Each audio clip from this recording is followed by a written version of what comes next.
ভারতের পশ্চিমবঙ্গের কলকাতায় সায়েন্স সিটির কাছে জলাশয় থেকে বুধবার এক বাংলাদেশের মরদেহ উদ্ধার করা হয়েছে। তিনি আত্মহত্যা করেছেন বলে প্রাথমিকভাবে ধারণা করা হচ্ছে। পুলিশ জানায়, বুধবার সকাল ৯টায় সায়েন্স সিটির কাছে বরুণ সেনগুপ্ত মেট্রো স্টেশনের সামনের জলাশয়ে ঝাঁপ দেন দাউদ হোসেন উপল নামের ওই ব্যক্তি।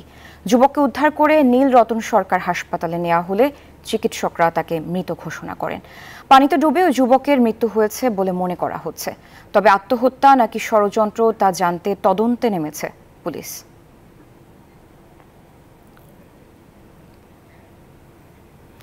এ বিষয়ে বিস্তারিত জানাতে কলকাতা থেকে আমাদের সাথে সরাসরি যুক্ত হচ্ছেন সহকর্মী ভাস্কর সর্দার।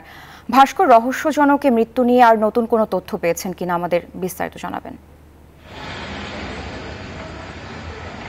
ধন্যবাদ সারা। তুমি যেমনটা বলছিলে, যেটা হত্যা না রহস্য মৃত্যু, এটা কিন্তু পুরোটাই বোঝা যাবে পোস্টমর্টম রিপোর্ট, অর্থাৎ ময়না তদন্তের পর যে নীলরতন হাসপাতালে যেখানে তার মর্গে তার মৃতদেহ রাখা আছে সেখানেই ময়না তদন্ত হবে এবং সেই পোস্টমর্টম রিপোর্টের পর জানতে পারবো। সম্ভবত সন্ধ্যার দিকে আমরা পোস্টমর্টম রিপোর্টটা পাবো, তখনই আমরা বুঝতে পারবো কি কারণে হত্যা, নাকি সুইসাইড, নাকি কিভাবে মৃত্যু হয়েছে, সেই সমস্ত বিষয়টা কিন্তু এই ময়নাতদন্তের মাধ্যম দিয়ে উঠে আসবে।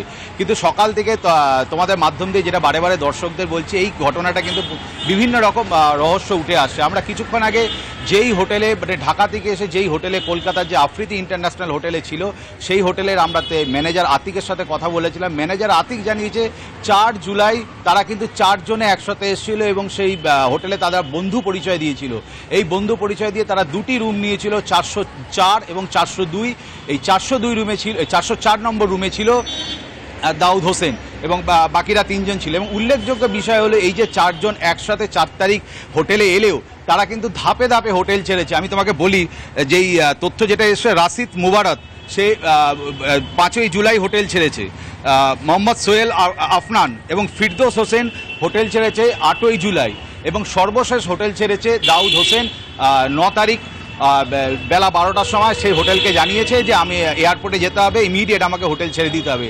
এই তথ্যে সে হোটেল ছেড়ে দেয় এবং যেমনটা জানো যে তারপরে কিন্তু ১০ তারিখ আমরা খবর পাই যে তার মৃতদেহ ভেসে উঠেছে বা মৃতদেহ পাওয়া গেছে পানিতে। এই মুহূর্তে আমরা কলকাতার যে বাংলাদেশ উপদূতাবাস সেখানে এসেছি। মিশন তারাও যথেষ্ট নজর রাখছে পোস্টমর্টম রিপোর্টের উপর, পুলিশের তথ্যের উপর, হোটেলের তথ্যের উপর। পরে ধাপে ধাপে আমাদের কাছে তথ্য আসতে থাকবে। এখনো পর্যন্ত মিশন কর্মকর্তারাও আমাদের মতন উদ্গ্রীব আছেন যে বিষয়টা নিয়ে।